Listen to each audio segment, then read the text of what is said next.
Good evening everyone. Sales of goods act को हम आगे बढ़ा रहे हैं और चैप्टर नंबर 5 हमें करना है सेल्स ऑफ गुड्स एक्ट में। तो पांचवा चैप्टर हमारा है राइट ऑफ अनपेड वेंडर। इधर वेंडर की जगह पर कई लोग सेलर भी यूज करते हैं, तो one of the same thing है। आप इसको राइट ऑफ अनपेड सेलर भी कह सकते हो या फिर राइट ऑफ अनपेड वेंडर भी कह सकते हो, तो दोनों ही सेम थिंग है। तो इधर हम जो है अनपेड सेलर जो है ना हमारा, उसके अधिकार को जानेंगे। अब राइट जो है unpaid seller, vendor and seller one of the same thing. Right of unpaid seller के दो अधिकार है, एक तो गुड्स से रिलेटेड कुछ राइट्स है और एक बायर से रिलेटेड कुछ राइट्स है। अब गुड्स से रिलेटेड यहाँ पर 4 राइट्स है और बायर से रिलेटेड 4 राइट्स है। बस चैप्टर खत्म। हमें अनपेड सेलर क्या होता है ये सीखना है, अनपेड सेलर के अधिकार क्या है गुड्स से रिलेटेड वो सीखने हैं 4 पॉइंट, और अनपेड सेलर के अधिकार बायर से रिलेटेड क्या है 4 पॉइंट वो सीखने हैं। खत्म हो गए। तो टोटली हमें यहाँ पर 9 पॉइंट सीखने हैं। सबसे पहले हम सीखेंगे कि who is the unpaid seller, फिर उसके गुड्स से रिलेटेड राइट सीखेंगे एंड देन उसके राइट सीखेंगे बायर से रिलेटेड, और चैप्टर खत्म हो जाएगा। चैप्टर ज्यादा बड़ा नहीं है, एक ही क्लास का है, 1 घंटे का चैप्टर है, 1 घंटे में इसको खत्म कर देते हैं। तो सबसे पहले हम समझते हैं कि अनपेड सेलर कौन होता है। अनपेड सेलर कौन होता है?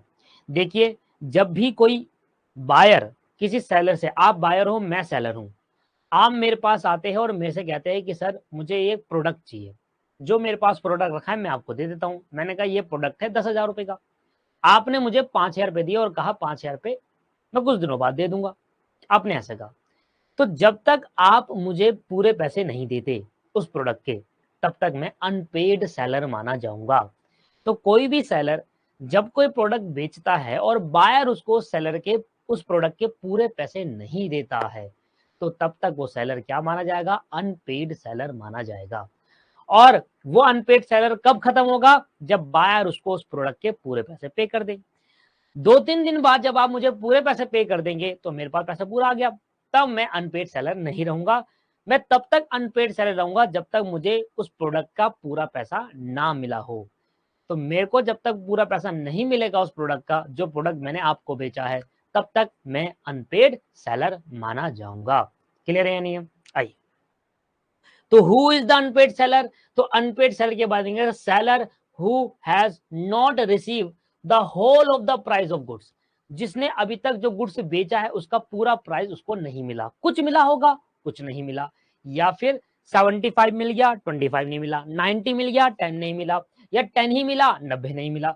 मतलब जब तक आपको पूरा प्राइस नहीं मिलता है तब तक आप अनपेड सेलर कहलाते हैं। तो अनपेड द सेलर, वो सेलर जिसको अभी जो गुड्स का प्राइस था, जो गुड्स उसने सोल्ड करे, जो गुड्स उसने सोल्ड करे उसका प्राइस अभी तक उसको पूरा रिसीव्ड नहीं हुआ है, उस सेलर को अनपेड सेलर कहा जाएगा। बताइए सर, ये एक सिंपल लैंग्वेज में था। क्या आपको अनपेड सेलर पता चला?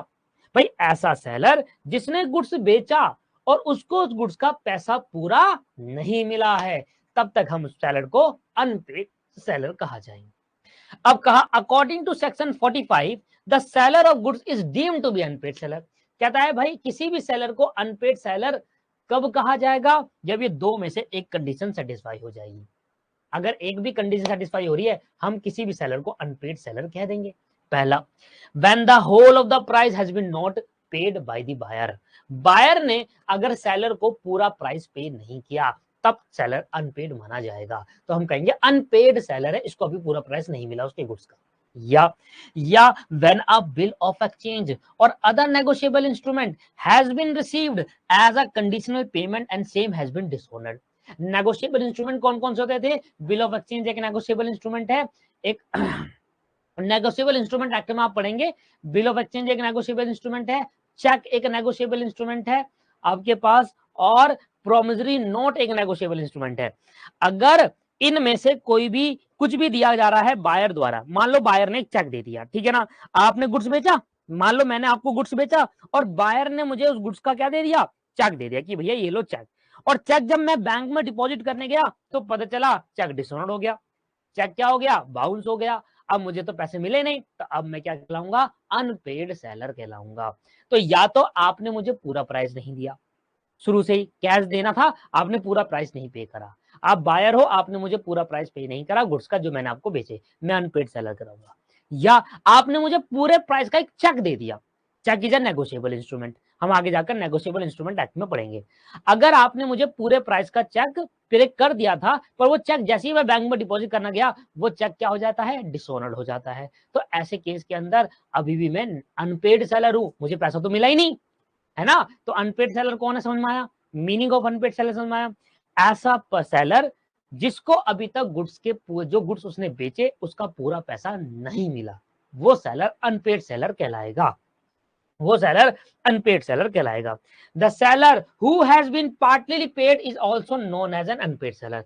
भाई किसी ने मान लो कोई सेलर है जिसको पार्टली पेमेंट मिल गई है, 50% मिल गया, 50% नहीं मिला, वो भी अनपेड है। 10 मिल गया, 90 नहीं मिला, वो भी अनपेड है। 90 मिल गया, 10 नहीं मिला, वो भी अनपेड है। 99 मिल गया, 1% पैसा नहीं मिला, तब भी अनपेड है। 100% जब तक पैसा नहीं मिलेगा तब तक वो अनपेड ही रहेगा। यहां तो मेरा समझ में आया who is unpaid seller, unpaid seller किसे कहते हैं, क्या होता है, ये क्लियर हो गया। अब हम पढ़ेंगे अनपेड सेलर, जो अनपेड वेंडर है ना, ये right of unpaid seller, seller vendor and seller one of the same thing. अब कुछ अधिकार है, अब कुछ अधिकार गुड्स से रिलेटेड है कि भाई गुड्स से रिलेटेड क्या अधिकार होंगे एक अनपेड सेलर के, और एक अधिकार बायर से रिलेटेड है। ठीक है, गुड्स से रिलेटेड 4 अधिकार है, right of lien, right of goods stoppage in transit, right of resale, right of withholding the delivery.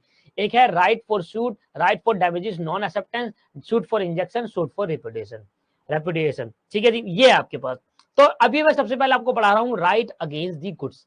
उसके बाद गुड्स से रिलेटेड क्या अधिकार है, 4 अधिकार है। पहला अधिकार है राइट टू लीन।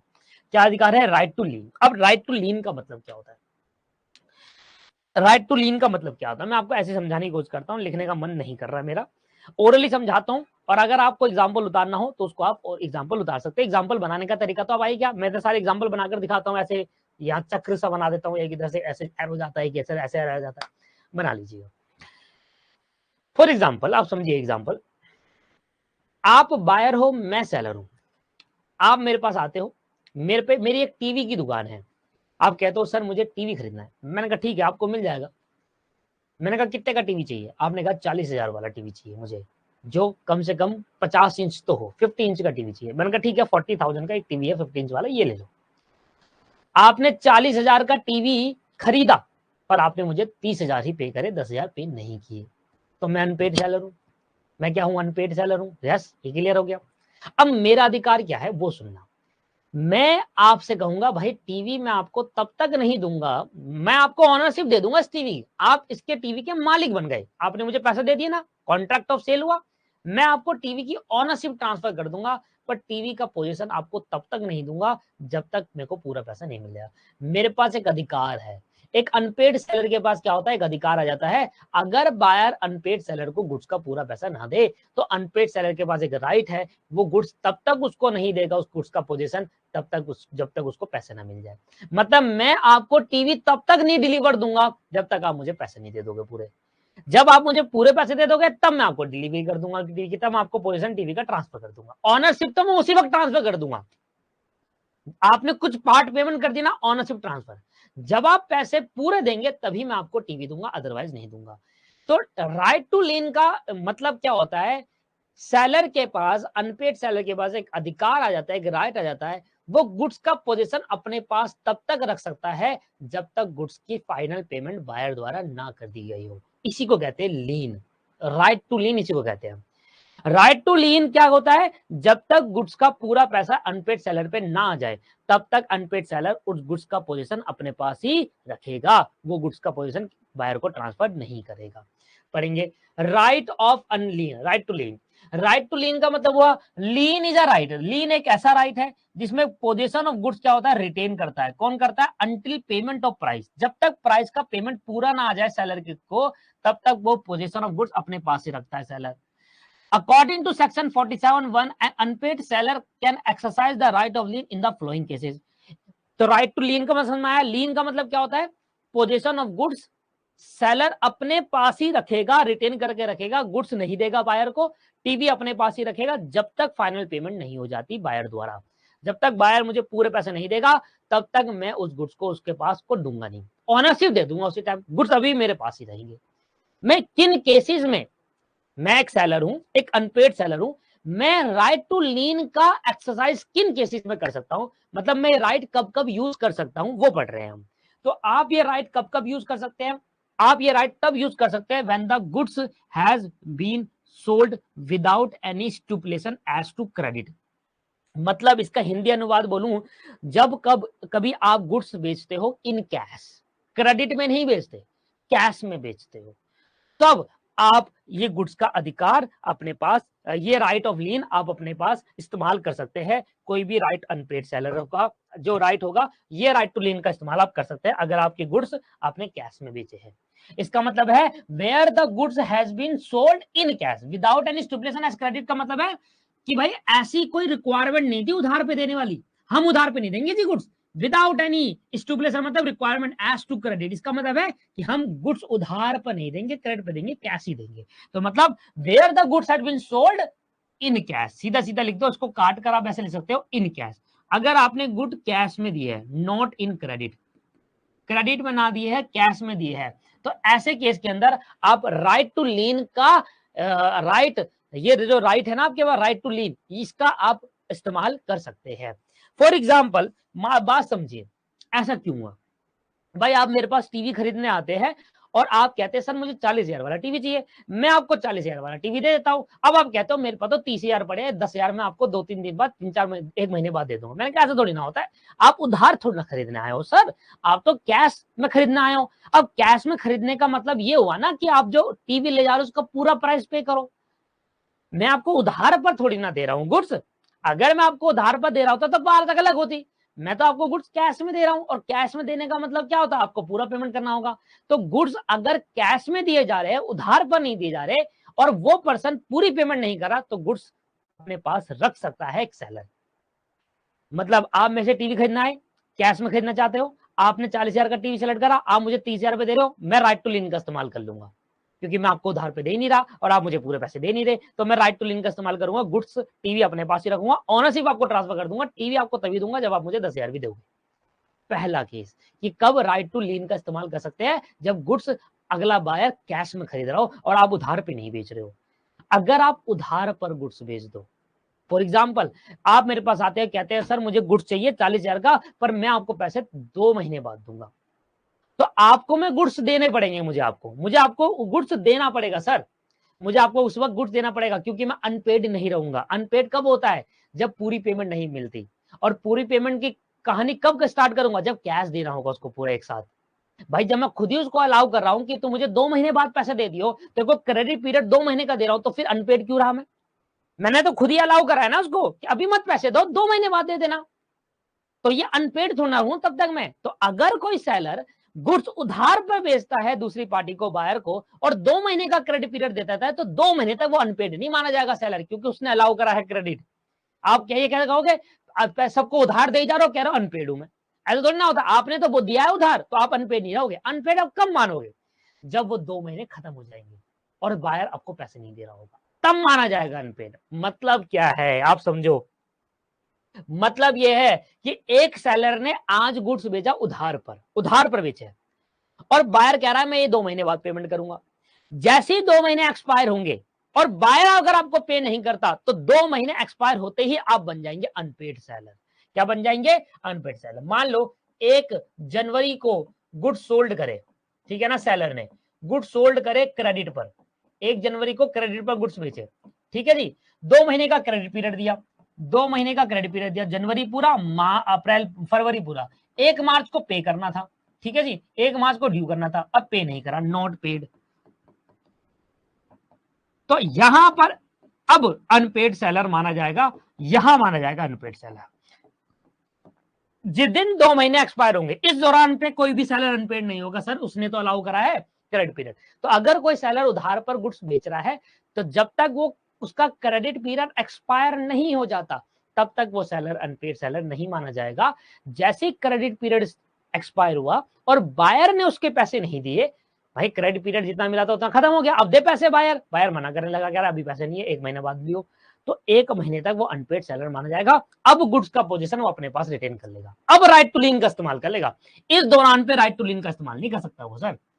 भाई यहां पर आप गुड्स खरीदने आते हो, मुझे टीवी खरीदने आते हो, ठीक है जी, 40,000 का आप कहते हो भैया मैं 40,000 2 महीने बाद दे दूंगा। मैंने कहा ठीक है कोई बात नहीं। तो यहाँ पर ये नहीं कह सकता कि भैया राइट टू लीन यही लगा दूंगा, मैं यहाँ नहीं लगा सकता राइट टू लीन, क्योंकि मैंने आपको 2 महीने का पीरियड दिया है कि आप 2 महीने रख लीजिए। तो 2 महीने तक मैं आपसे टीवी रिटेन नहीं कर सकता सर, मैं अनपेड थोड़ी ना हूं। अनपेड सेलर ही राइट टू लीन का इस्तेमाल कर सकता है, और आप इस पीरियड में अनपेड होते ही नहीं, इस पीरियड में सेलर अनपेड होता ही नहीं, इस पीरियड में तो उसने घुट दिया होता है।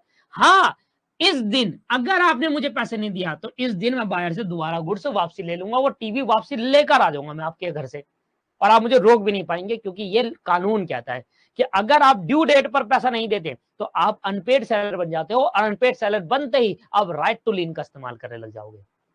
तो कब मैं कर सकता हूं राइट टू लीन का इस्तेमाल? पहला केस कि जब आपने गुड्स कैश में देना हो और वो आपसे उधार, अब आपसे को पैसा नहीं दे रहा पूरा कैश, तब आप राइट टू लीन का इस्तेमाल कर सकते हो, तब उसको गुड्स मत दो, गुड्स अपने पास ही रखो। अगर आपने गुड्स उधार पर बेचे तो जब तक आपका क्रेडिट पीरियड इस्तेमाल नहीं हो, क्रेडिट पीरियड खत्म नहीं होता, तब तक तो राइट टू लीन इस्तेमाल ही नहीं कर सकते, क्योंकि आप अनपेड नहीं हो। जैसे ही आप अनपेड सेलर बनते हैं, जैसे ही गुड्स का क्रेडिट पीरियड एक्सपायर होता है, वो पैसे नहीं देता, आप अनपेड सेलर बन गए, अब आप राइट टू लीन का इस्तेमाल कर सकते हैं, वो गुड्स उससे वापसी लाकर अपने पास रिटेन कर सकते हैं। तो 2 केस में आपको बताया मैंने कि 2 केस के अंदर आप गुड्स को रिटेन कर सकते हैं, 2 केस में आप गुड्स को रिटेन कर सकते हैं। ठीक है जी। इसके बाद अगला पॉइंट है, अगला पॉइंट क्या कहता है? अगला पॉइंट ये कहता है कि when the buyer become insolvent. भाई मैंने आपको गुड्स बेचा, आपको गुड्स बेचा, ठीक है जी, उधार पर बेचा, 2 महीने का क्रेडिट पीरियड दिया, 1 महीने पहले ही बायर इंसॉल्वेंट हो जाए, तो पता चल गया अब तो आना ही नहीं है पैसा, उसी वक्त अनपेड सेलर बन जाऊंगा, भले क्रेडिट पीरियड एक्सपायर हुआ ही नहीं हो। जैसे ही बायर 1 महीने में ही इंसॉल्वेंट हो जाए तो उसी वक्त मैं भी अनपेड बन गया, क्योंकि इंसॉल्वेंट होने का मतलब है वो पैसा नहीं दे पाएगा, तो उसी वक्त मैं गुड्स वापसी ले आऊंगा, उससे कहूंगा भैया राइट टू लीन में लगा दूंगा। ठीक है। जैसे ही बायर बिकम इंसॉल्वेंट, बायर दोस्तों इंसॉल्वेंट हो जाता है, तो हम उस केस के अंदर अब अनपेड, हम उस केस के अंदर दोस्तों क्या कर सकते हैं? राइट टू लीन का इस्तेमाल कर सकते हैं। जैसे ही बायर क्या होता है, क्या होता है बायर? जैसे ही बायर इंसॉल्वेंट हो जाता है तो राइट टू लीन का इस्तेमाल किया जा सकता है, ठीक है जी, सेलर द्वारा, क्योंकि सेलर क्या बन जाएगा इंसॉल्वेंट होते ही। अरे आप खुद ही सोचो कि सेलर जब इंसॉल्वेंट हो जाएगा, सेलर जब सॉरी बायर जब इंसॉल्वेंट हो जाएगा, तो उस केस के अंदर आप खुद ही समझदार है, बायर जब इंस्टॉलमेंट हो जाएगा तो बायर तो पैसे दे ही नहीं पाएगा, और बायर जब पैसे दे नहीं पाएगा तो सेलर को मिलेंगे नहीं पैसे, और सेलर को जब पैसे नहीं मिलेंगे तो वो अनपेड हो गया ना। तो ऐसे केस के अंदर राइट टू लीन का इस्तेमाल कर लेगा। पता चल गया ना, 3 केस में अनपेड सेलर राइट टू लीन वाली राइट एक्सरसाइज कर सकता है, इस्तेमाल यूज कर सकता है। पहला, कैश में गुड्स बेच रहा हो और आपको पूरे पैसे नहीं दे रहा हो तो गुड्स मत दियो भाई, गुड्स अपने पास ही रख ले, तेरा अधिकार है। आपने उधार पे माल बेचा, आपका क्रेडिट पीरियड इस्तेमाल हुआ, क्रेडिट पीरियड खत्म, उधार पे माल बेचा तब तो गुड्स देना ही पड़ेगा। क्रेडिट पीरियड एक्सपायर हो गया, उसने गुड्स पैसे नहीं दिया तो गुड्स वापसी खींच के लिए अपने पास रिटर्न कर ले। और अगर बायर इंसॉल्वेंट हो जाए उसी वक्त लेकर आ, क्योंकि पैसा दे नहीं रहा, उसी वक्त लेकर जा और अपने पास रिटेन कर ले। दोस्तों क्लियर हो गया जी पॉइंट? कोई डाउट है पूछ लीजिए।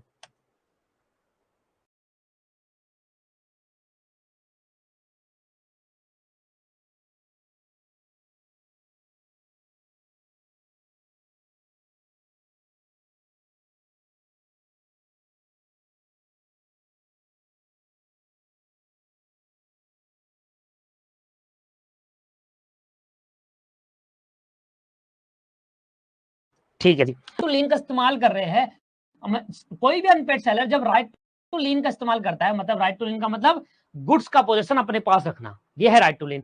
जब भी कोई सेलर राइट टू लीन का इस्तेमाल करेगा तो उसको ये कंडीशन फुलफिल करनी होगी, तभी कर सकता है वो, अदरवाइज नहीं कर पाएगा। किस केस में करेगा वो तो समझ में आ गया। वो केस जैसी केस आया, जैसे कि क्रेडिट पीरियड एक्सपायर हो गया, उसने पैसे नहीं दिया तो अनपेड बन गया, राइट टू लीन का इस्तेमाल करा, पर कंडीशन सेटिस्फाई कर, इस्तेमाल करने से पहले कंडीशन चेक कर, क्या जो ऑनरशिप है आप पास कर चुके हो बायर पे? यस भाई, जब मैंने गुड्स उधार पे बेचा था बायर को, टीवी में दे चुका था, टीवी की ओनरशिप में दे चुका था, ठीक है, 2 महीने हो गए, एक्सपायर हो गया क्रेडिट पीरियड, अब उसने पैसे नहीं दिए, ठीक है जी। क्या goods must be in position of this seller? नहीं नहीं नहीं, गुड्स मेरे पास नहीं है जी, मेरे पास नहीं है गुड्स, कुछ तो मैं दे चुका, क्योंकि वो टीवी टीवी उधार पर खरीदा था ना उन्होंने, दे चुका। अब मैं उसके लिए वापसी लेकर आ रहा हूँ, मैं वापसी लेके आ गया गुड्स, अब मेरा आ गया, मेरे पोजीशन में आ गया, सेलर की पोजीशन में आ गया गुड्स, क्योंकि जैसे ही वो टीवी का पैसे नहीं देगा मुझे, मैं तो उठा के ले आऊंगा भैया वापसी। मना कर सकता है क्या वो? कैसे मना कर देगा वो? क्योंकि भाई उसने पैसे नहीं दिए, मैं उठा कर ले आऊंगा और बोलूंगा अब मेरे सेलर के पोजीशन में गुड्स आ गया। तो सेकंड से कंडीशन सेटिस्फाई जाएगी कि goods must be in a position of this seller. The whole और part amount price must be retain unpaid. क्या सेलर को कुछ अमाउंट पे, बायर ने कुछ अमाउंट पे नहीं करा या सारा अमाउंट पे नहीं करा गुड्स रिलेटेड? यस। जो टीवी में आपकी उठा के वहां से लेके उठा के ले आऊं उसमें आपने या तो पूरा पैसा नहीं दिया होगा या आधा पैसा नहीं दिया होगा, तब मैं राइट टू लीन इस्तेमाल कर सकता हूं। जैसे कि मैंने आपको क्या कहा, मैंने आपसे कहा कि आप टीवी खरीदना है, आपने कहा भाई मुझे टीवी चाहिए, मैंने कहा कैश में दूंगा, आपने कहा ठीक है मैं कैश में खरीदूंगा, 40,000 रुपए का टीवी था, आपने 30,000 पे कर दिया, कह रहे 10,000 नहीं है भाई मेरे पे, लेना 1-2 दिन में, मैंने कहा गुड्स नहीं दूंगा, आप मुझे 30,000 दे जाओ, जैसे आपके पास 10,000 हो जाए गुड्स अपने पास रखूंगा, जब आप 10,000 दे दो गुड्स ले आना, ठीक है जी। तो आपने ये कहा, आपने कहा ठीक है सर, तो 40-30,000 आप मुझे देके गए, मैं आपको ओनरशिप ट्रांसफर कर दी उसी वक्त, आपके नाम पे बिल निकाल दिया और आपको ओनरशिप में उसी वक्त ट्रांसफर कर चुका हूँ, 30,000 आपके आ गए, 10,000 बैलेंस है, टीवी अपने पास रखा हुआ मैंने, तो पहली कंडीशन सेटिस्फाई कि ओनरशिप में ट्रांसफर कर चुका हूँ आपको टीवी का, ठीक है ना, 30,000 दे चुके थे, बिल बनाकर आपके नाम पे दे दिया, बिल आपको पकड़ा दिया। टीवी मेरे पास है, यस टीवी नहीं दूंगा, टीवी मेरे पास है, the goods must be in position of the seller, TV का पोजीशन मेरे पास है, ठीक है जी। इसके बाद तीसरी कंडीशन क्या है, क्या अनपेड सेलर है वो, क्या मैं अनपेड सेलर हूं? यस, क्योंकि आपने मुझे भी 10,000 देना है, आपने कुछ अमाउंट ऑफ पेमेंट मुझे करनी बाकी है। अब ये तीसरी कंडीशन, जैसे ये तीसरी कंडीशन सेटिस्फाई होती है, आपने राइट टू लीन लगा दिया भैया, आपने राइट टू लीन लगा दिया। अब जब आप 10,000 दोगे मैं आपको गुड्स दे दूंगा, सिंपल। ये है सर कॉन्सेप्ट, क्लियर है या नहीं? क्लियर है?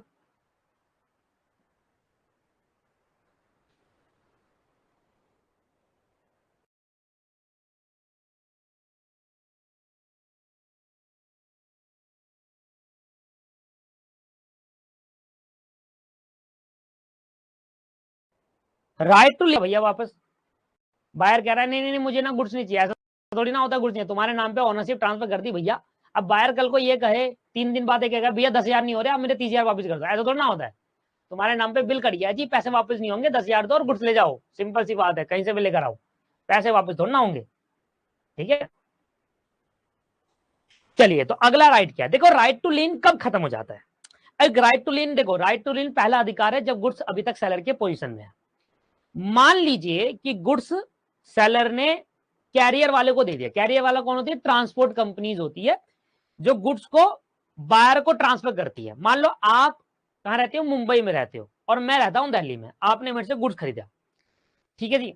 अब गुड्स आपने मेरे से खरीदा, ठीक है, आपने कहा कि गुड्स जैसी मैं रिसीव करूंगा, जैसे मैं गुड्स रिसीव करूंगा उसी वक्त मैं आपको पेमेंट कर दूंगा, रिसीव करने से गुड्स डिलीवरी के टाइम पे कैश ऑन डिलीवरी वाला सिस्टम रखेंगे। मैंने कहा ठीक है, आपने मेरे से टीवी मंगाया, मैंने यहां से टीवी आपको भेज दिया, ठीक है जी। अब मैं आपको टीवी भेज रहा हूं, तो मैंने ट्रांसपोर्ट कंपनी वालों को कॉल करा, मैंने कहा भाई टीवी है, इसको जरा यहां तक पहुंचाना है मुंबई तक, उन्होंने कहा ठीक है मैं पहुंचा देता हूँ। तो मैंने ट्रांसपोर्ट कंपनी वालों को बोला कि वो टीवी ले जाओ, उसको बोलते हैं कैरियर, कैरियर होते हैं वो ट्रांसपोर्ट कंपनी वाले जो एक जगह से दूसरी जगह पहुंचाते हैं। अब मैंने जैसे ही टीवी ट्रांसपोर्ट कंपनी वालों को दिया, अब उनका काम होगा आगे पहुंचाना। अब मैं राइट टू लीन कर सकता हूँ नहीं कर सकता, पहले ये बताओ? नहीं, ये गुड्स का पोजीशन तो गया मेरे हाथ से, मैं तो ट्रांसपोर्ट कंपनी वालों को दे दिया, वो तो चल पड़ा, अब राइट टू लीन नहीं हो सकता, अब राइट टू लीन नहीं हो सकता। कौन सा समझ में आ रहा है? मैं आपको पहले बेस कौन सा समझा रहा हूं, क्या हो रहा है। बेसिकली क्या हुआ है, आप रहते हो मुंबई में, ठीक है, मैं रहता हूं दिल्ली में, मान लो ये बी है, बी मुंबई में रहता है और ए दिल्ली में रहता है, ठीक है।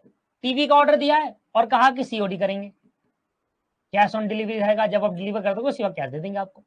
अब यहां से वो दिल्ली वाले ने क्या करा, दिल्ली वाले सेलर ने क्या करा, ट्रांसपोर्ट कंपनी को बोला कि भैया ये टीवी है, ये टीवी पहुंचा दिया ट्रांसपोर्ट कंपनी के पास, कैरियर वालों के पास जो टीवी एक जगह से दूसरी जगह भेजते, क्या इसको भिजवा देना।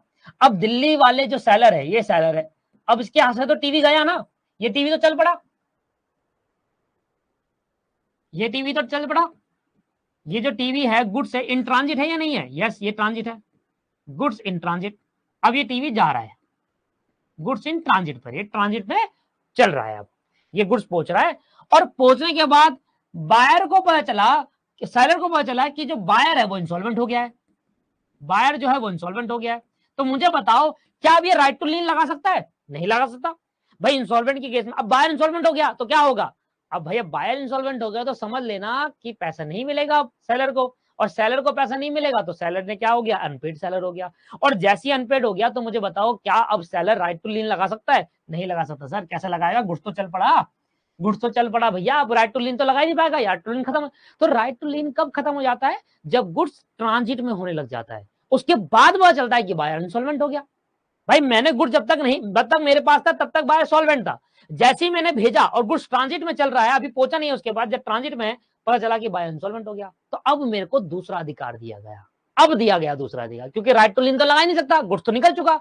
गुड्स तब जब तक मेरे पास रहेगा तब तक मैं राइट टू लिन का इस्तेमाल करूंगा कि अपने पास पोजीशन रखूंगा। एक बार जब गुड्स में से गुड्स इन ट्रांजिट में चले जाएगा तब नहीं कर सकते राइट टू लिन। तो अब दूसरा अधिकार दिया, right to stoppage in transit. कह रहा है अगर आपको पता चला गुड्स ट्रांजिट में थे और आपको यह पता चला कि मुंबई में जो बायर है जिसने वो खरीदा वो इंसॉल्वेंट हो गया, तो आप ट्रांजिट में ही स्टॉप करवा दो, ये आपके पास अधिकार है, right to stop in transit. आपको सेलर को दूसरा अधिकार दिया गया कि जैसे ही गुड्स ट्रांजिट में पहुंचा है, ट्रांजिट में जा रहा है, तो सेलर के पास अधिकार है कि वो right stopping of goods in transit, transit पे ही गुड्स को रुकवा कर अपने पास पोजीशन टेक ओवर कर ले। आया समझ में दूसरा राइट क्या है? क्लियर हुआ? पहला राइट खत्म होगा तभी दूसरा राइट अप्लाई कर सकते हैं हम। तीसरा, the right of stoppage in transit is a right of stopping the goods when they are in transit and retain the position until the payment of price, until the payment of price. भैया जब तक वो जाएगा भागकर transport company वाले को, भैया जो आपका ट्रक है रुकवाओ, उसको रुकवाओ, उसमें से गुड्स निकलवाओ, निकलवा लिया, वहां गुड्स लेकर अपने पास वापसी आ जाएगा, कहेगा भाई, मैं बायर को कॉल करेगा, भैया बायर आप इंसॉल्वेंट हो गए हो, जब तक आप मुझे प्राइस पूरा नहीं पे करोगे तब तक मैं आपको गुड्स नहीं दूंगा, गुड्स का पोजीशन मेरे पास ही रहेगा, मैंने गुड्स ट्रांजिट पे ही रुकवा कर अपने पास पोजीशन ले लिया है। क्लियर हो गया? अब कंडीशन क्या है? कंडीशन ये है कि भाई ये वाला अधिकार आप तभी लगा सकते हो जब ये कंडीशन सेटिस्फाई करोगे। कौन सी कंडीशन? अब ये देखो, जैसे बायर इंसॉल्वेंट हुआ, गुड्स ट्रांजिट में था, गुड्स ट्रांजिट में है, और ट्रांजिट में पता चला कि बायर इंसॉल्वेंट हो गया, पहुंचा नहीं है अभी, ट्रांजिट में ही सेलर को पता चल गया बायर इंसॉल्वेंट है, तो क्या मुझे बताओ, जैसे ही बायर इंसॉल्वेंट होगा सेलर अनपेड बन जाएगा नहीं बन जाएगा? जब तक ये इंसॉल्वेंट नहीं होगा तब तक सेलर अनपेड नहीं है। भाई अगर ये मुंबई में जो बायर है वो सॉल्वेंट है ना, वो इंसॉल्वेंट नहीं हुआ, तब तक सेलर भी अनपेड नहीं है, क्योंकि ये जब डिलीवर होगा तो पैसे दे देगा। पर पता चला कि बायर इंसॉल्वेंट हो गया है, तो अब जैसे ही इंसॉल्वेंट हो गया गुड्स तो भेज दिया, तो ये बन जाएगा अनपेड, क्योंकि इसको पता है पैसा तो आना नहीं है, तो सेलर क्या बन गया? अनपेड हो गया। पहली कंडीशन ये है कि आपके पास तभी अधिकार आएगा गुड्स को स्टॉप करने का, ट्रांजिट में स्टॉप करने का, जब सेलर अनपेड हो। दूसरा, पहली कंडीशन क्या है कि सेलर का अनपेड होना जरूरी है, ठीक है जी। दूसरी कंडीशन क्या है कि गुड्स ट्रांजिट में होने जरूरी है, भाई तभी तो स्टॉप कराओगे। कॉन्सेप्ट क्या है? Right to stoppage the goods in transit, goods को ट्रांजिट में ही स्टॉप कराने का अधिकार है, तो तब गुड्स ट्रांजिट में होगा तभी तो रोक पाओगे। अब गुड्स ट्रांजिट में नहीं है तो ये अधिकार कैसे कर लोगे अप्लाई, है ना। और तीसरी कंडीशन क्या है? तीसरी कंडीशन ये है, देखो पहली कंडीशन है कि अनपेड सेलर होना चाहिए, दूसरी है ट्रांजिट में होने चाहिए गुड्स, तीसरा है कि बायर इंसॉल्वेंट हो जाए, यस हमारे केस में बायर इंसॉल्वेंट हो गया, तीसरी कंडीशन। और चौथी कंडीशन क्या है? द प्रॉपर्टी मतलब होता है ऑनरशिप, आपने बायर को ट्रांसफर कर दी थी, भाई बायर के नाम पे बिल बना दिया था, जब भेजा था ट्रांसपोर्ट कंपनी ने, उसके बिल भी भेजा था साथ में, बायर ने ऑनरशिप ट्रांसफर कर दी थी, सॉरी सेलर ने बायर को ऑनरशिप ट्रांसफर कर दी थी, ये हमारी चौथी कंडीशन हो गई। ऑनरशिप ट्रांसफर कर दी और पैसे नहीं मिले तो अनपेड हो गया, ट्रांजिट में है, इंसॉल्वेंट हो गया बायर, पैसे नहीं मिलेंगे, और ऑनरशिप हम ट्रांसफर कर चुके। जब ये चार कंडीशन सेटिस्फाई होगी तब आप गुड्स को रुकवा लो, आपके पास अधिकार आ जाएगा। चार कंडीशन सेटिस्फाई होगी तब आप गुड्स को रुकवा लेना।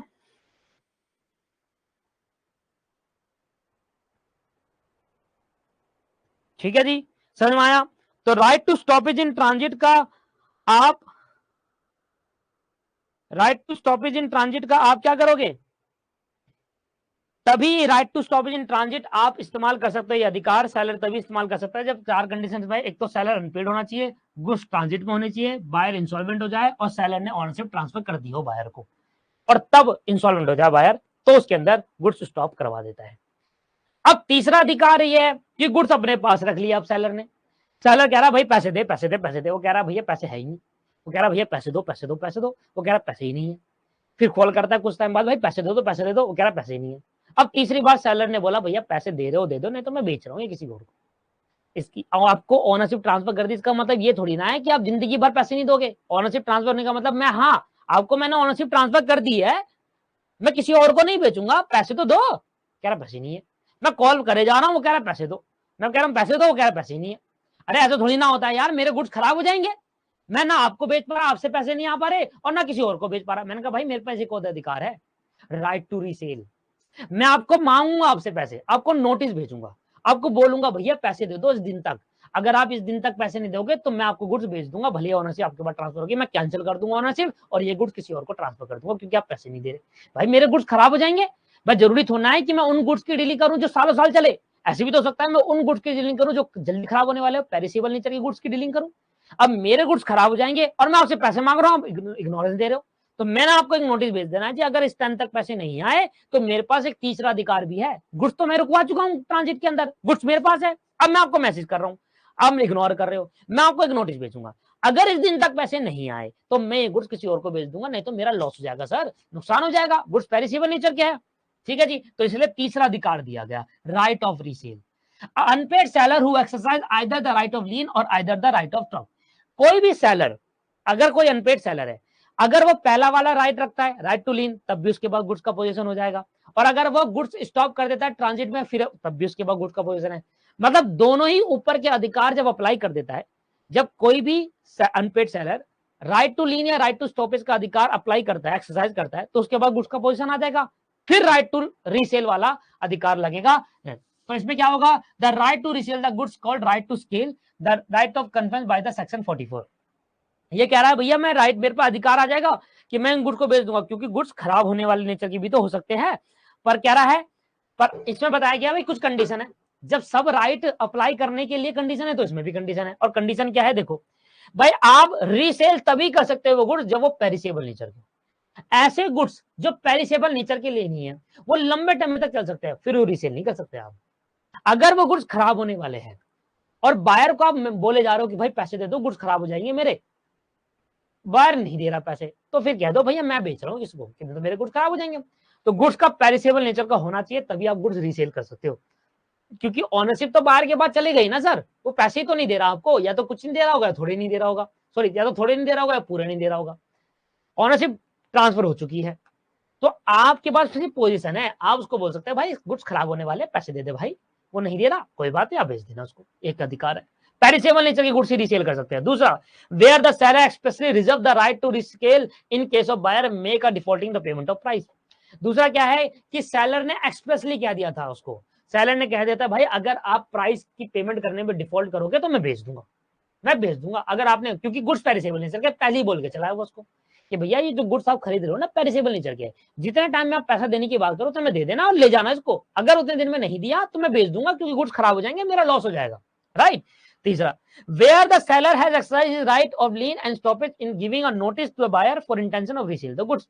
अब सेलर ने राइट टू लीन करा होगा, गुड्स अपने पास पोजीशन रखा होगा, उसने पूरे पैसे नहीं दिए, या वो इंसॉल्वेंट हो गया होगा तो गुड्स स्टॉप करा लिया होगा ट्रांजिट में, फिर भी अपने पास रखा होगा, इन दोनों राइट में से किसी एक राइट को करा होगा, उसके बाद सेलर क्या करेगा, बायर को नोटिस भेजेगा, अनपेड सेलर, कि भैया पैसे दे दो यार, नोटिस भेज दिया मैंने आपको, भाई गुड्स खराब हो जाएंगे, पेरिसेबल नेचर के, पेरिसेबल नेचर के नहीं होता तो मैं रखा रहता, आपका वेट कर लेता, पर नेचर के, पेरिसेबल नेचर के खराब हो जाएंगे, कह रहा भैया मैं भेज दूंगा, आप पैसे दे दो, नोटिस भेज देगा कि भैया देखो मेरे पास गुड्स का पोजीशन है, ओनरशिप आप हो, ओनर आप हो, गुड्स के पोजीशन मेरे पास है, पैसे दे दो, ले जाओ, नहीं दे रहे मैं भेज दूंगा, पेरिसेबल नेचर के, ये तीन कंडीशन सेटिस्फाई होगी तब वो राइट टू रीसेल का राइट अधिक एक्सरसाइज कर सकता है और वो ये अप्लाई कर सकता है, ठीक है जी। अरे ये तो तीन हुए, चौथा कहां गया, एक गायब हो गया भाई,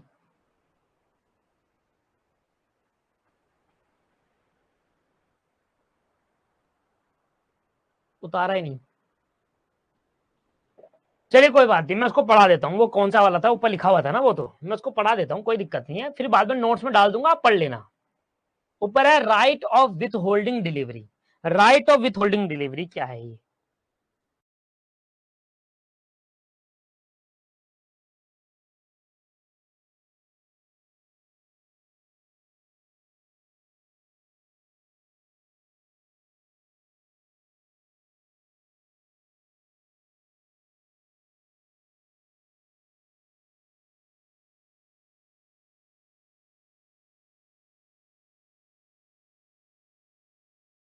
अब 2-3 मिनट दीजिए मुझे।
ठीक है जी, आइए आइए आइए, देखिए क्या होता है, बेसिकली क्या होता है मैं आपको सिखा देता हूं और इसका नोट्स में मैं डाल दूंगा, ठीक है ना। दो केस होते हैं, जैसे राइट अगेंस्ट गुड्स बोल रहे हैं ना, राइट अगेंस्ट गुड्स, हमारे पास राइट अगेंस्ट गुड्स है, अनपेड सेलर के पास राइट अगेंस्ट गुड्स है, तो इसके अंदर दो केस निकल कर आते हैं। केस नंबर वन है कि अगर सेलर के द्वारा ऑनरशिप ट्रांसफर हो गई है, ऑनरशिप को ही क्या बोलते हैं, प्रॉपर्टी, है ना। प्रॉपर्टी मींस क्या होती है, ऑनरशिप ट्रांसफर हो गई है, किसको हो गई है, बायर को हो गई है। तो अगर ये हो चुका है, सेलर द्वारा ऑनरशिप ट्रांसफर हो गई है बायर को, तो ऐसे केस के अंदर सेलर के पास तीन अधिकार आते हैं। कौन कौन से, जैसे कि राइट टू लीन, दूसरा right to stoppage in transit, है ना, स्टॉपेज इन ट्रांजिट, तीसरा राइट टू लीन हो गया, right to stoppage in transit हो गया, और राइट टू रीसेल। ये तीन अधिकार सेलर के पास तब आएंगे अगर आपने तीनों पढ़े ना, तीनों में क्या पढ़ा था हमने कि ऑनरशिप ट्रांसफर हो गई है, तीनों की कंडीशन में यही था, ऑनरशिप ट्रांसफर हो गई है। तो जब राइट अगेंस्ट गुड्स में दो केस निकल कर आते हैं। केस नंबर वन कि अगर सेलर ने ऑनरशिप ट्रांसफर कर दी है बायर को, तो ऐसे केस के अंदर सेलर के पास तीन अधिकार होंगे।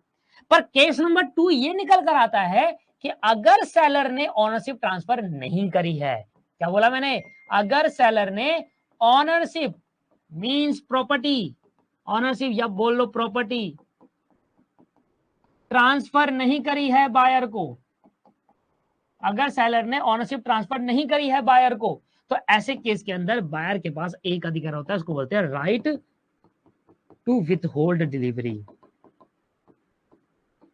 Right to withhold delivery. ये आ गया समझ में आया। अब आपको कौन समझ में आया कि हमारे पास राइट अगेंस्ट गुड्स में अनपेड सेलर के जो राइट अगेंस्ट गुड्स है उसके अंदर दो केस है। पहला केस ये चेक करो, क्या सेलर ने प्रॉपर्टी ट्रांसफर कर दी थी बायर को, ऑनरशिप ट्रांसफर हो गई, अगर हो गई है तो अधिकार तीन आएंगे सेलर के पास, या तो राइट टू लीन, उनको गुड्स का पोजीशन अपने पास रख लेगा, ऑनरशिप भले ही ट्रांसफर हो गई, ऑनरशिप ट्रांसफर हो गई, गुड्स ट्रांजिट में था रोक लेगा और रीसेल करने का राइट आ जाएगा। पर मान लो अगर सेलर ने बायर को प्रॉपर्टी भी ट्रांसफर नहीं करी, ऑनरशिप ही नहीं दी, तो ऐसे केस के अंदर वो देगा भी नहीं, विथ होल्ड डिलीवरी कर लेगा। वो कहेगा भैया पैसे पूरे दो तो ऑनरशिप भी ले आना और गुड्स भी ले जाना।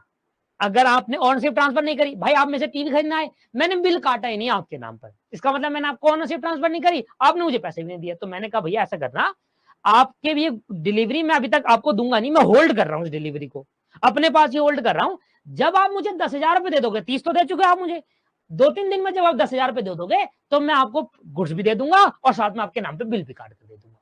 इसका मतलब जब सेलर बायर को ऑनरशिप ट्रांसफर नहीं करता, पोजीशन तो छोड़ो, ऑनरशिप ट्रांसफर नहीं कर रहा, तो सेलर के पास क्या अधिकार आता है कि वो अपने पोजीशन, वो गुड्स का पोजीशन अपने पास ही रखे, विथहोल्ड करे, डिलीवरी मत करे, डिलीवरी उसकी अपने पास ही होल्ड करके रखे।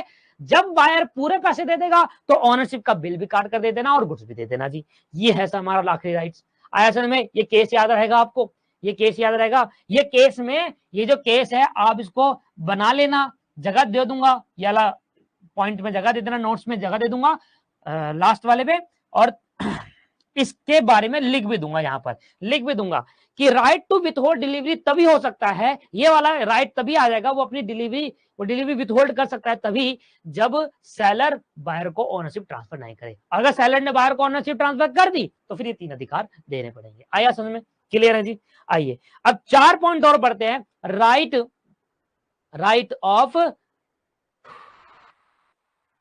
Against buyer. अब राइट अगेंस्ट बायर क्या होगा? राइट अगेंस्ट बायर क्या होगा? देखो राइट अगेंस्ट बायर के अंदर पढ़ो, देखो 4 पॉइंट जल्दी हो जाएगा भाई। अगर बायर के खिलाफ क्या अधिकार है, मतलब बायर के अगेंस्ट में क्या राइट आते हैं अनपेड सेलर। मैं अनपेड सेलर हूं, आप बायर हो, मैं कह रहा हूं भैया पैसे दे दो, आप इग्नोर कर रहे हो। मैंने कहा भैया पैसे दे दो यार, वो 10,000 पे रहेगा, आपका टीवी पड़ा है, ऑनरशिप आपके नाम पे ट्रांसफर हो गया, बिल कट गया आपके नाम पर, और टीवी मेरे पास पड़ा है, क्या करोगे? पैसे दो, 10,000 ले जाओ टीवी, आप इग्नोर करे जा रहे हो। मैंने कहा मैं केस कर रहा हूं, मैंने आप पे केस कर दिया। मैंने कहा भैया जज साहब को बोला, जज साहब देखो ये पैसे नहीं दे रहे, टीवी की ऑनरशिप ये ले चुके हैं, टीवी मेरे पास पड़ा है, 10,000 देते तो मैं इनको टीवी भी दूं, ये केस नहीं दे रहे। तो मैंने आप पे केस किस लिए करा? पैसों के लिए। इसको बोलते हैं सूट फॉर प्राइसेस। शूट का मतलब होता है केस करना, shoot for price, shoot for price का मतलब क्या हो गया, केस करना। तो मैंने अनपेड सेलर ने क्या करा, बायर पे केस करा, और किस लिए केस करा, प्राइस के लिए, जो रिमेनिंग प्राइस रहेगा था वो दे दो भाई हमें और अपना टीवी ले जाओ। आया समझ में, वेयर द प्रॉपर्टी मतलब ओनरशिप, ठीक है ना, where the property means ownership if in goods has pass to the buyer, अगर ओनरशिप पास्ड हो गई है बायर पे and the buyer wrongfully neglect, हमें नेग्लेक्ट करा जा रहा है, पे करने से रिफ्यूज कर रहा है, मना कर रहा है, तो सेलर उस पर केस कर सकता है बायर पे कि भैया पैसे दे दे, नहीं दे रहा मैं केस कर दूंगा। शूट फॉर केसेस, शूट मतलब होता है केस करना, किसके लिए केस किया जा रहा है, प्राइस के लिए किया जा रहा है, भाई प्राइस दे दो मुझे, पैसा दे दो जो मेरे रिमेनिंग रह गया। पहला पॉइंट समझ में आया। दूसरा, suit for damages for non acceptance, suit for damages for non acceptance where the buyer wrongfully neglect और refuse to accept and pay the goods of the seller, sue for him damages for non acceptance of the goods। अब buyer, आप buyer हो, आप मुंबई में रहते हो, आपने कहा भैया मुझे टीवी डिलीवर कर देना, मैंने कहा ठीक है, पैसे कब दोगे, कह रहा भैया जब डिलीवरी लेने वाला बॉय आएगा उसी को दे दूंगा मैं पैसे, 15,000 का टीवी है, मैंने कहा ठीक है मैं भिजवा रहा हूँ यहाँ से। मैंने दिल्ली से टीवी आपके पास भिजवाया, भिजवाने के बाद आपके घर पे टीवी वाला आया, डिलीवरी बॉय वाला आया हमारा, आपको टीवी दे रहा, आप कह रहे हो मैं नहीं दे रहा टीवी, मैं नहीं ले रहा, मतलब ले ही नहीं रहा, अब लेने से मना कर दिया। मैंने कहा सर ये टीवी का नुकसान हो जाएगा, इतनी दूर से लेकर आया आपके पास, हमारी कॉस्ट लगती है इसके अंदर, कह रहा मैं नहीं ले रहा जी, आप ले जाओ उसको वापस, मेरे को पसंद नहीं है, मैंने कहीं और खरीद लिया। ऐसे केस के अंदर अब आप पे मैं केस कर दूंगा भैया, मैंने आपको ओनरशिप ट्रांसफर कर दी थी, आपने टीवी मांगा, आप कॉन्ट्रैक्ट ऑफ सेल हुआ, मैंने आपको ओनरशिप ट्रांसफर कर दी, आपको गुड्स भेज भी दिया, अब जब आपके गुड्स पहुंच गया तो आप नेगलेक्ट कर रहे हो, मना कर रहे हो, पैसे देने से मना कर रहे हो, टीवी एक्सेप्ट करने से मना कर रहे हो, है ना। तो ऐसे केस के अंदर जो भेजने का खर्चा था और जो उसको लाने का खर्चा होगा उसके लिए केस कर दूंगा।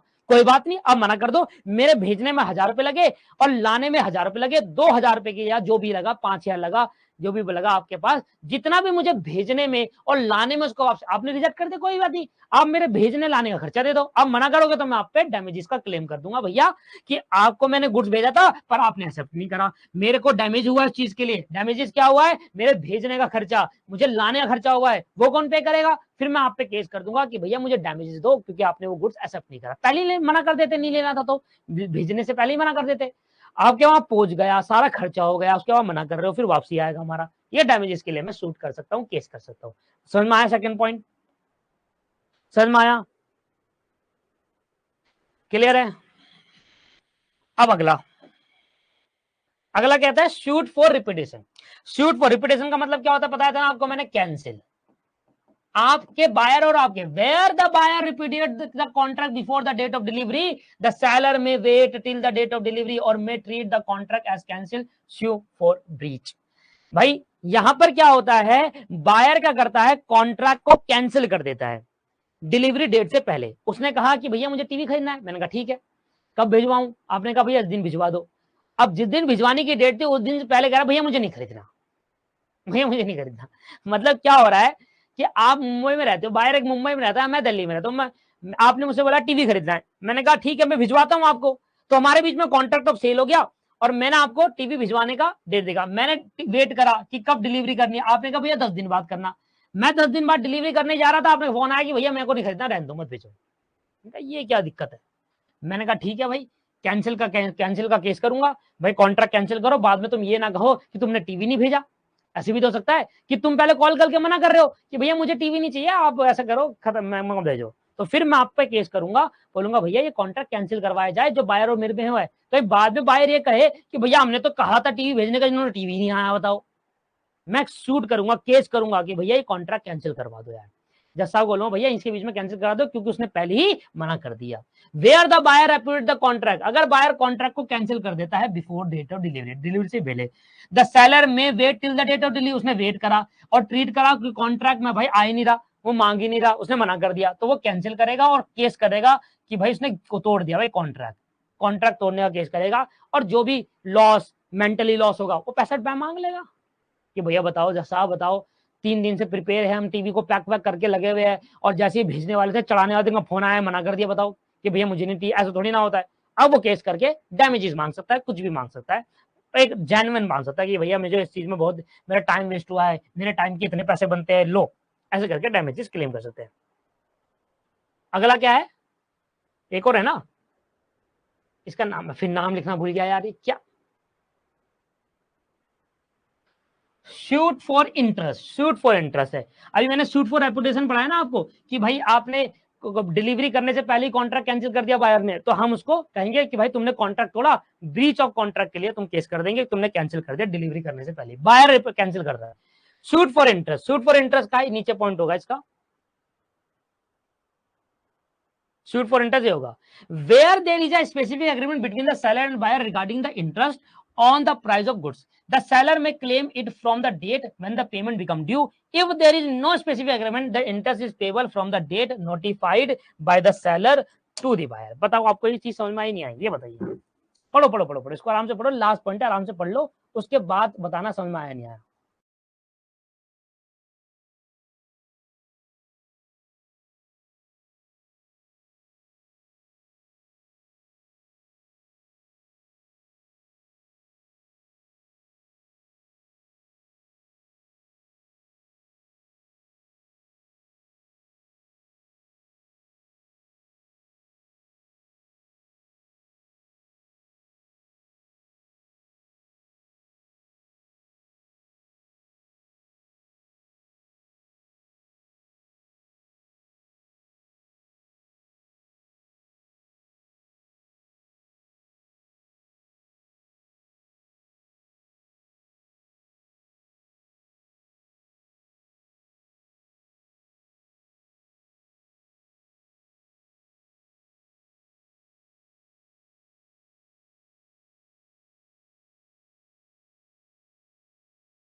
चलिए मैं समझा, शूट फॉर इंटरेस्ट, ठीक है, मैं डाल दूंगा ऐसे तो,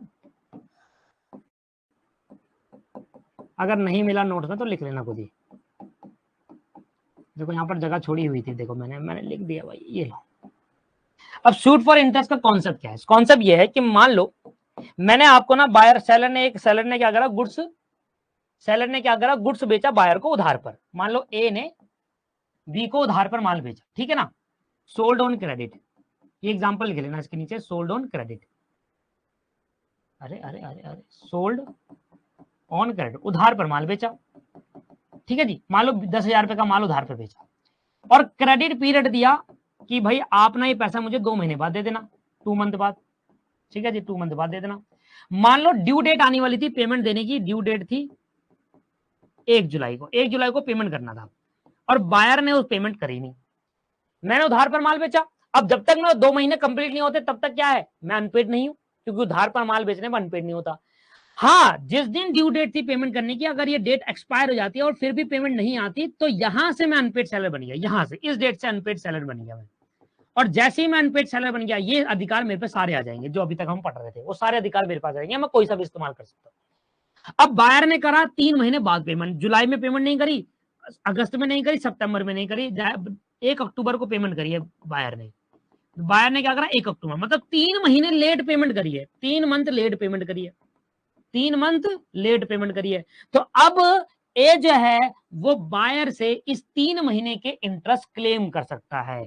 अब ए कहेगा, सेलर कहेगा कि भैया 3 महीने लेट पेमेंट करिए ना, उसका 10% 3 महीने का मुझे ला कर दो, 10% 3 महीने का मुझे दो, 3 महीने का 10% आपको इंटरेस्ट देना पड़ेगा उस अमाउंट पर, मतलब 1,000 रुपए आप मुझे एक्स्ट्रा पे करोगे, 10 तो पे करोगे ही गुड्स के, 1,000 पे करोगे, कह रहा मैं नहीं पे करूंगा, तो मैं उस पर केस कर सकता हूँ कि भैया, जज साहब से बोलूंगा, जज साहब देखो इनको मुझे पेमेंट करनी थी 1 तारीख को, 3 महीने पेमेंट करिए, तो इसको इंटरेस्ट देना पड़ेगा, ये मेरा लॉस है, मैं ये पैसा अगर पहले मिल जाता तो मैं इससे कुछ और कमा लेता, पर क्योंकि इन्होंने मुझे 3 महीने दिया है तो मुझे इंटरेस्ट मिलना चाहिए, और अगर ये इंटरेस्ट नहीं देगा तो मैं इस पर केस कर दूंगा। तो शूट फॉर इंटरेस्ट, क्या बोला इसमें, शूट फॉर इंटरेस्ट, कि अगर आप डीले करते हो पेमेंट करने में, गुड्स उधार पे बेचे और बायर डीले कर देता है पे करने में, तो सेलर इंटरेस्ट के लिए भी केस कर सकता है बायर पर, क्योंकि वो अनपेड बन जाता है। आया समझ में नहीं आया? और यहां पर ये चैप्टर खत्म हो गया, यहां पर ये चैप्टर खत्म हो गया दोस्तों, सारा समझ में आ गया, क्लियर है? कोई भी प्रॉब्लम नहीं रही होगी, बहुत अच्छे क्लियर कर दिया। और ये चैप्टर बहुत इंपॉर्टेंट है, पेपर में कई बार इससे पूछा जाता है क्वेश्चन। ठीक है जी, चलिए मिलते हैं एक